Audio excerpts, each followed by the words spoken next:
नमस्कार दोस्तों, मैं आपका मित्र विकास त्रिवेदी। अक्सर हम घर में ऊधम करते तो हमारी मम्मियाँ कहती हैं, चल यहाँ से जा, ड्रामा मत कर। जब भी हम बातचीत करते हैं या फिर किसी नए अंदाज में बात करते हैं तो हमें डांट सुनने के लिए मिल जाता है।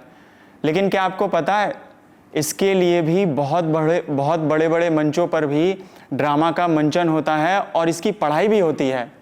तो चलिए बहुत सारी चीज़ के बारे में बात करेंगे, ड्रामा के ऊपर बात करेंगे। हमारे साथ हैं Tagore national school of drama के निदेशक मनोज नायर सर। सर आपका बहुत बहुत स्वागत है।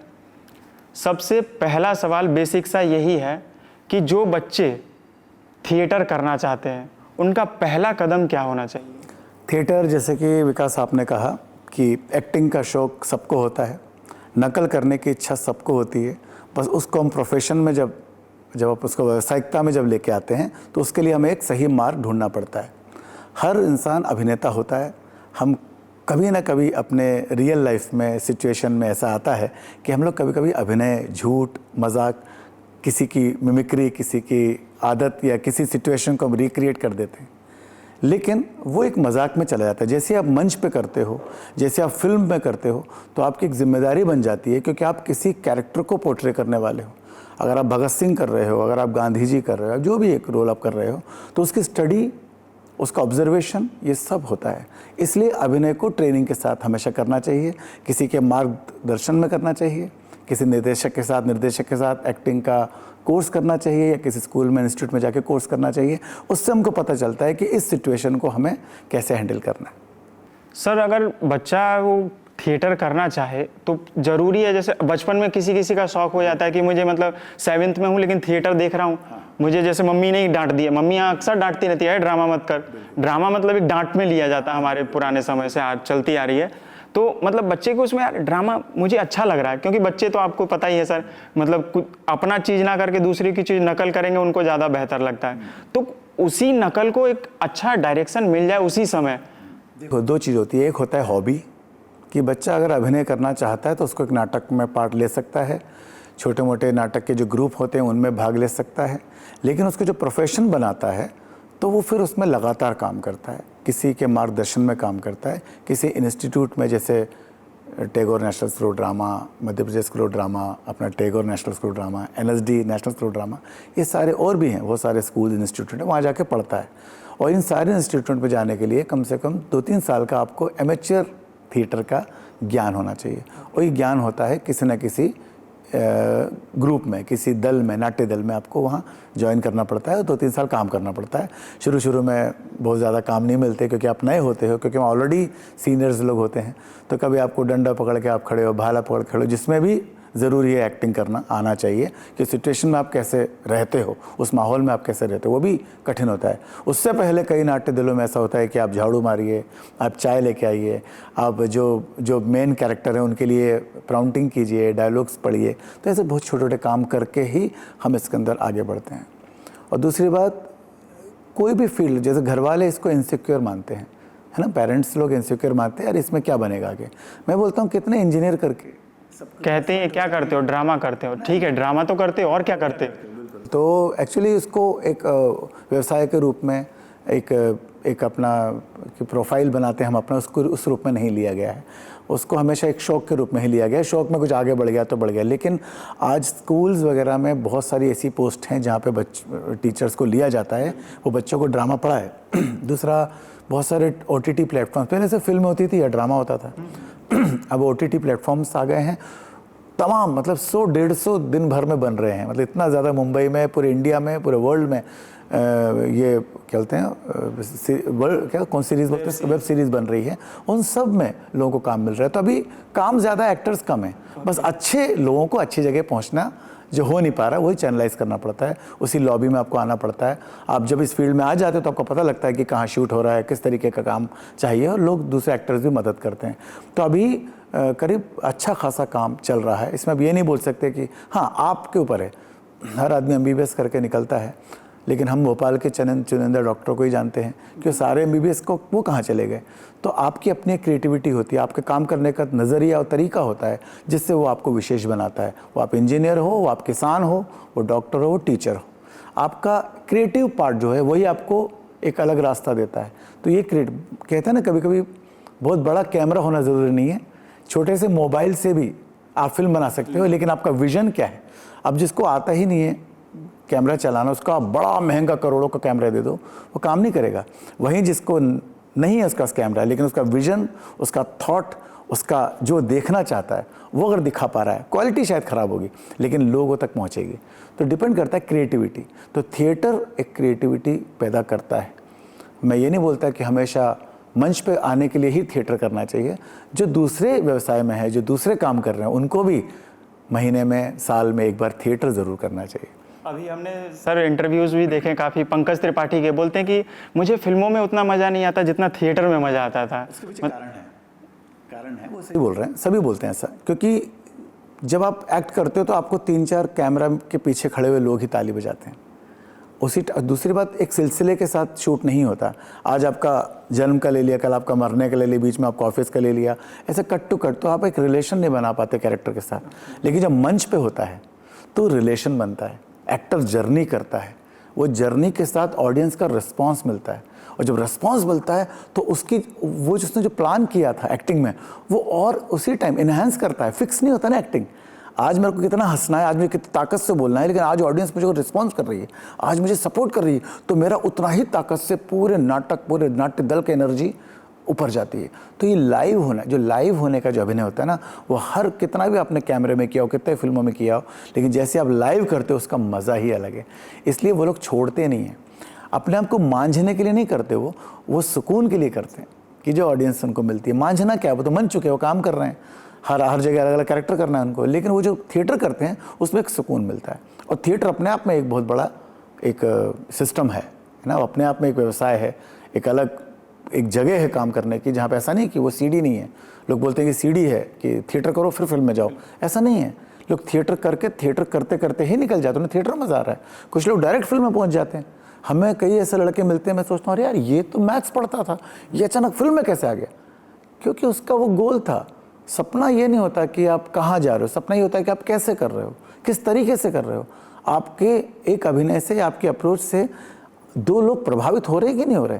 वो 2 हो या 100 हो, बात एक ही है। अगर प्रभावित, मैं 1000 को अगर फिल्म दिखा रहा हूँ, किसी को पल्ले नहीं पड़ रहा तो क्या, कोई मतलब। लेकिन अगर मैं एक को दिखा रहा हूँ, उसको पल्ले पड़ रहा है, समझ में आ रहा है, तो मेरे लिए एक ही दर्शक काफ़ी है। तो इसलिए ऑडियंस ज़्यादा होना ज़रूरी नहीं है, आपका अप्रोच, आप क्या देना चाहते हो, आपका आउटपुट क्या है, वो बहुत इंपॉर्टेंट है। मतलब सबसे पहले अगर हम ड्रामा करना चाहते हैं, करियर बनाना चाहते हैं, तो छोटे छोटे ग्रुप से ही शुरुआत कर सकते हैं।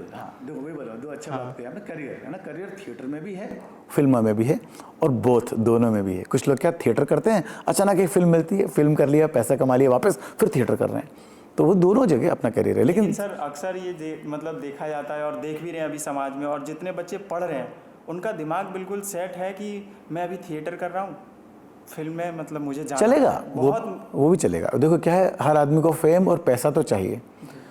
एक बार में नाटक 500 लोगों को प्रभावित करता है, वहीं फिल्म करोड़ों को करती है, तो ये तो फ़र्क रहेगा, है ये तो फ़र्क। लेकिन एक इंडस्ट्री, 2 इंडस्ट्री चल रही है दुनिया में, जो एक थिएटर की चल रही है, जो अब नया थिएटर, हबीब तनवीर जी जिनका मैं शिष्य हूँ, जिनके साथ मैंने काम किया 5, उन लोगों ने कभी फिल्म नहीं की है, वो लोगों ने ज़िंदगी इसी में निकाल दी, उन लोग इसी में खुश हैं।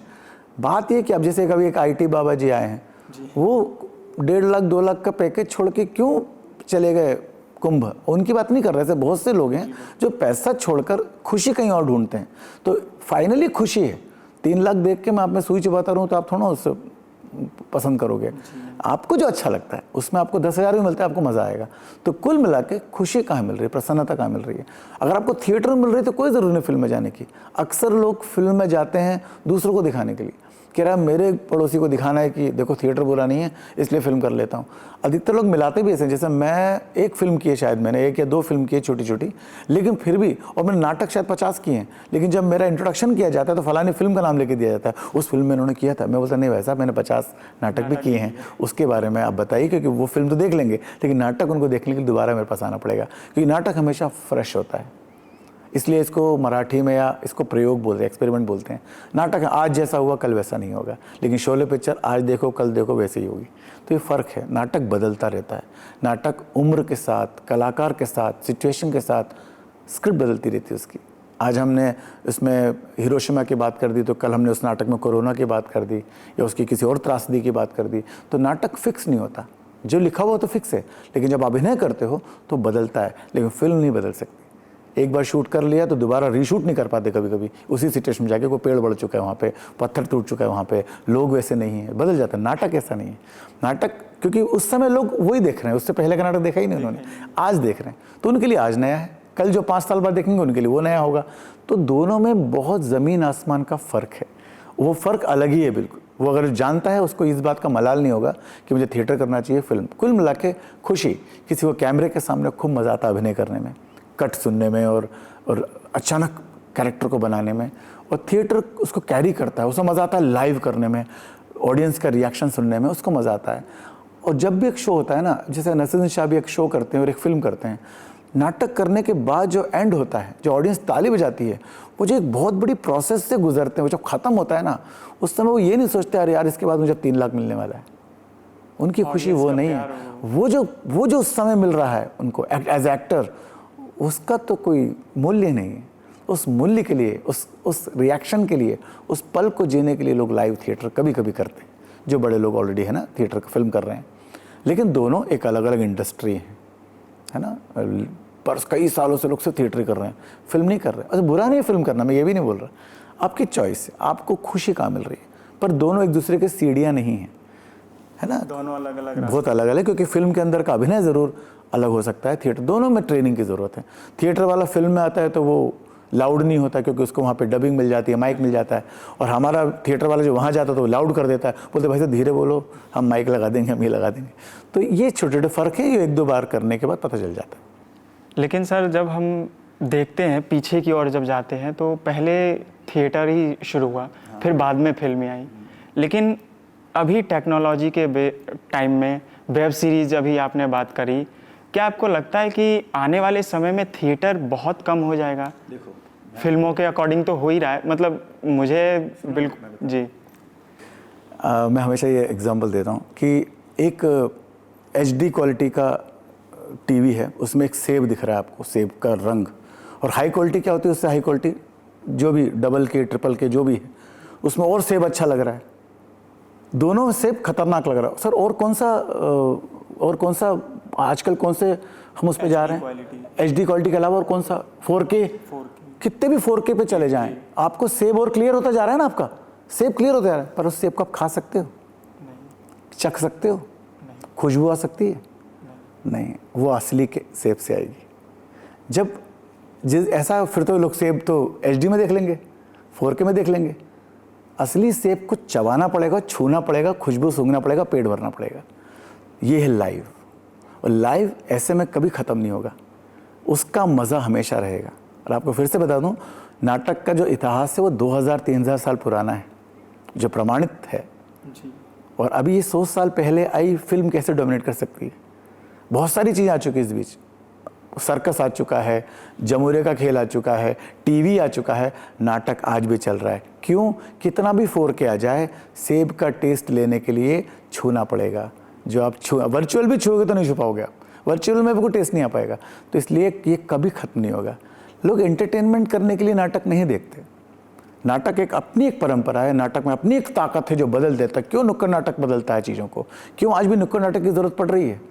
कोई एक नाटक में जब एक जुड़ाव होता है ना, कलकत्ता में, महाराष्ट्र में वगैरह में, हमारे यहाँ शायद नहीं होगा ये परंपरा, वहाँ पर आपके बजट में होता है, मतलब दूध वाले को मुझे देना है 2000 रुपये, मकान मालिक को देना है 5000 रुपये, नाटक देखना है 1000 रुपये, ये बजट है उनका, उसमें नाटक देखना एक बजट है।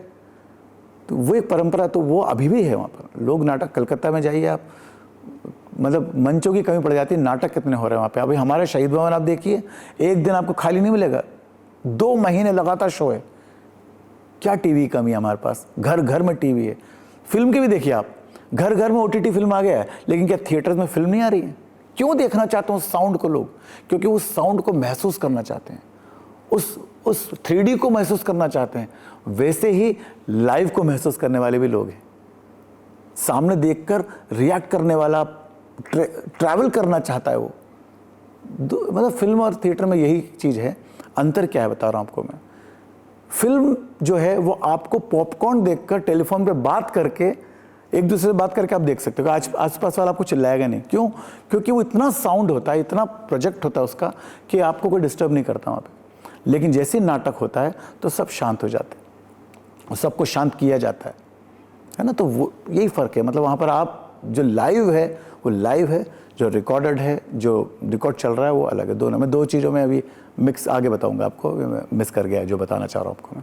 आगे सवाल सर, जब हम ये ड्रामा का कोई भी कोर्स करते हैं तो हमें ऐसी 5 चीज़ें ऐसी मतलब सिखाई, तो बहुत मतलब पूरा A to Z 2 साल का कोर्स रहता है तो वो अभी एक लाइन में बताना पाना पॉसिबल नहीं है, लेकिन फिर भी ऐसी 5 चीज़ें कौन सी हैं जो बिल्कुल एक एक्टर में तो ये नहीं है, तो वो तो भाई एक्टिंग मतलब थिएटर करने का नाम मत लो। नाट्यशास्त्र में एक है, एक टर्म है 4 तरीके के अभिनय का, वो है आंगिक, वाचिक, आहार्य और सात्विक। आंगिक मतलब आपकी बॉडी, तो बॉडी पे बहुत काम होता है। छाव सिखाया जाता है, कलरी सिखाया जाता है, कथकली सिखाया जाता है, थांगटा सिखाया जाता है ना, और ये बॉडी पे काम हो गया। अब वाचिक वॉइस पे काम होता है, तो वॉइस एंड स्पीच पे काम होता है, मॉड्यूलेशन पे काम होता है, डिक्शन पे काम होता है। अब होता है आहार्य, मतलब कॉस्ट्यूम कैसे बनाई जाती है, लाइट कैसे की जाती है, मेकअप कैसे किया जाता है, प्रॉपर्टी कैसे बनाई जाती है। अब आता है सात्विक, अभिनय कैसे किया जाता है, रियलिस्टिक अभिनय कैसे किया जाता है, और स्टाइलाइज्ड अभिनय कैसे किया जाता है, फोक थिएटर कैसे किया जाता है। तो ये कैसे किया जाता है इससे पहले उनको सब बताना पड़ता है। तो क्राफ्ट आता है, वॉइस आती है, बॉडी लैंग्वेज आता है। इन सबको बनाए रखने के लिए 2 साल या 5 साल भी सीखता रहा आदमी तो कम पड़ जाता है।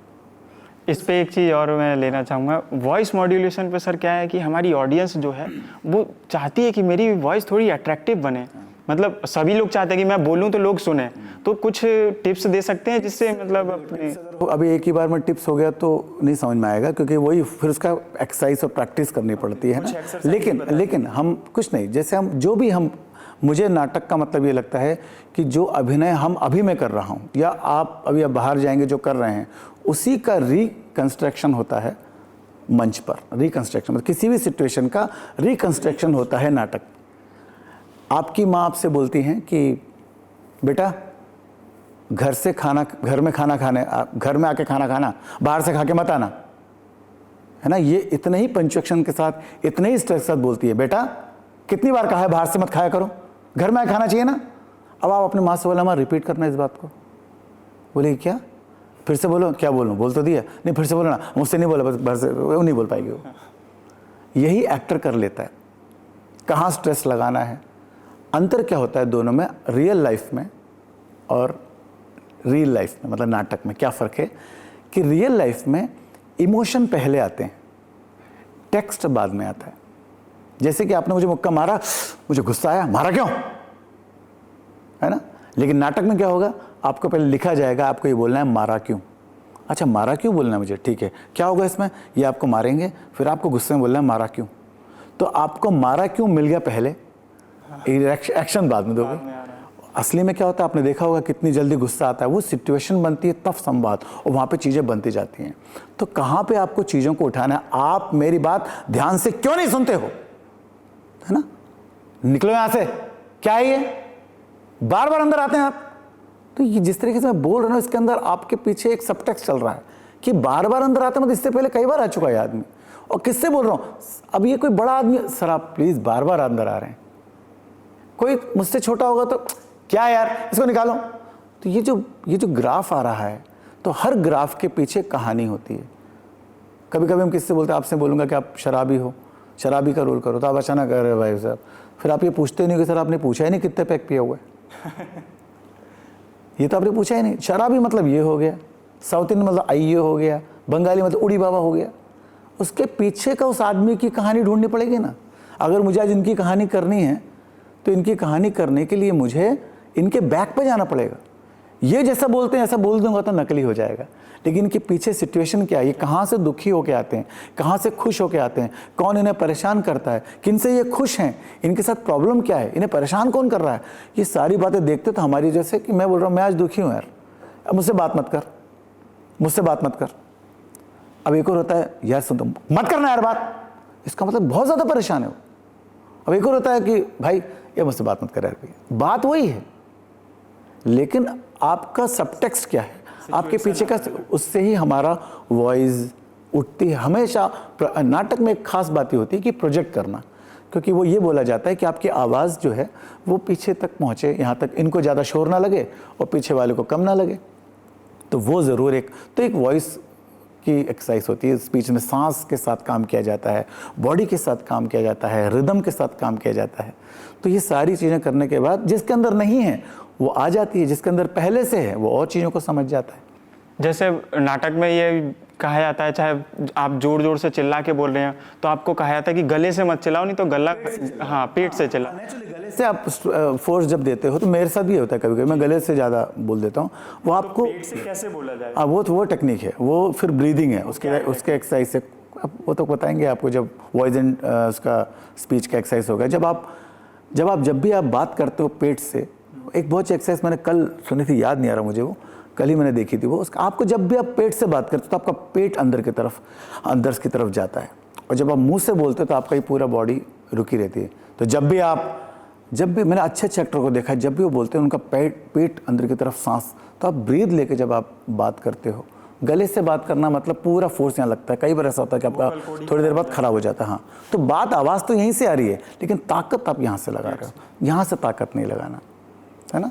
और मुझे अभी तक इस तरीके की प्रॉब्लम नहीं आई कि मुझे पेट से बोलना है कि मुंह से बोलना है, मुझे अभी तक वो दिक्कत अभी तक नहीं आई। लेकिन जो रेगुलर एक्टर है, मैं क्योंकि निर्देशक हो गया हूँ तो मैं मंच पर से, तो मुझे तो आउटपुट चाहिए रहता है, तो मैं तो तुम पेट से बोलो मुंह से बोलो, मेरे को तो अच्छे से चाहिए बस। अब वो सामने वाला एक्टर की प्रॉब्लम है कि वो किस तरीके से एग्जीक्यूट करता है अपनी वॉइस को, है ना। कुल मिला के आपकी आवाज़ लोगों तक पहुँचे, प्रोजेक्शन के साथ पहुँचे, स्ट्रेस लगा के पहुँचे, स्पेस कहाँ दे रहे हो, मॉड्यूलेशन कहाँ दे रहे हो, पंचुएशन कहाँ दे रहे हो, आपका एक्सेंट क्या है, किस भाषा में आप बात कर रहे हो, इस सब की स्टडी की जाती है जब एक एक्टर काम करता है। तो जैसे सर अलग अलग राज्यों से बच्चे आते हैं पढ़ने के लिए, जैसे बिहार के हो गए, हरियाणा के हो गए, तो उनके हिंदी भी जो बोलने का बिल्कुल आप बोलेंगे तो डायरेक्ट पकड़ में आ जाएगा। इस पे कितनी मेहनत करनी पड़ती होगी कि भाई तुम बिल्कुल हिंदी चाहिए, क्योंकि आप हिंदी भाषा नाटक कर रहे हैं तो कम से कम हिंदी तो बोले ही वो नॉर्मल वाली। कभी कभी ये भी होता है कि वो तो सीखने आया है। हम हमेशा अपने स्टूडेंट्स को एज ए स्टूडेंट ही लेते हैं, हम इन्हें प्रोफेशनल एक्टर अभी नहीं ले रहे। और ये पक्का है कि या वो हिंदी सीखने नहीं आया यहाँ पे, वो अभिनय सीखना है, अभिनय की बारीकियाँ सीखना है। तो वो अपने बेल्ट में जब काम करेगा, अपने प्रांत में, अपने रीजन में जब काम करेगा जाके, तो उसको वो अभिनय काम आएगा, ना कि वो भाषा काम आएगी। तो हम लोग कोशिश करते हैं कि भाषा पर ज़्यादा हम लोग नहीं जाते, लेकिन इस बहाने उसकी हिंदी ठीक, अब हिंदी तो सार्वभौमिक है, हिंदी तो सबको सीखना चाहिए, तो वो हम हिंदी सिखाते हैं। लेकिन नाटक के अंदर हम उनसे ये उम्मीद नहीं करते कि तुम आसाम की लड़की हो तो अच्छे से बोलो। हाँ, सा और शाह की प्रॉब्लम ठीक करते हैं, लेकिन एक्सेंट कोशिश करते हैं कि हो जाए, लेकिन 100% की उम्मीद हम नहीं करते, क्योंकि वो यहाँ काम नहीं करने वाले। क्योंकि जो भी हो, आप गलत हो सही, फाइनली आपका प्रोफेशन आपको नकार देता है। आप बोलोगे सर मैं आसामी हूँ इसलिए हिंदी अच्छा नहीं, भैया हमको हिंदी वाला चाहिए, तुम हटो। तो फिल्मों में ऐसा होता है, फिल्मों में हाँ एक आसामी लड़की है वो हिंदी बोल रही है तो ले लेंगे आपको। लेकिन अगर आप बोलोगे नहीं आपको एक मलयाली लड़की दिखानी है और वो आसाम से ले लेंगे, तो ऐसा नहीं होता। फिल्मों के अंदर हर चीज़ क्लियर होती है, मुझे वो चाहिए तो वही चाहिए, मुझे उस जगह पे शूट करना तो वहीं करना है ना। मुझे इतने उम्र का आदमी चाहिए तो इतने उम्र का आदमी ही चाहिए। अलग से खर्च बनाना, अलग से क्रैप लगाना, ये सब नहीं होता। इसलिए कभी कभी बॉडी तक नकली ना बनाते हुए हीरो हीरोइन लोग अपनी बॉडी पर काम करते हैं, दुबले हो जाते हैं, मोटे हो जाते हैं। तो इतना एक रहता है। क्या बात है सर, मुझे तो मतलब ऐसा लग रहा है कि अब मतलब जर्नलिज्म छोड़ के थोड़ा सा प्रैक्टिस करूँ, इधर भी आऊँ। सभी लोग ऐसा ही सोच रहे हो, क्योंकि आपने जो जो बातें कही बिल्कुल रिलेट की और मज़ा भी आया काफ़ी। Thank you so much sir, आपने बहुत सारी हमें बातें बताई जो आने वाले समय, जो बच्चे ये भी जान रहे थे कि हाँ मुझे थिएटर करना है बट शुरू कैसे करूँ मैं, मतलब छोटे यहाँ पे अब दिमाग में ही रहता है कि अगर मैं इन ग्रुप को कर लूँगा तो मुझे समझ में नहीं आएगा, यार ये तो छोटा है ये बड़ा है। लेकिन आपकी बातों से यही समझ में आया कि जहाँ भी आप शुरुआत कर रहे हो बस करो, फिर उसके बाद आप कोर्स करो। Thank you so much sir, आप आए, और आप सभी का भी बहुत बहुत धन्यवाद। देखते रहिए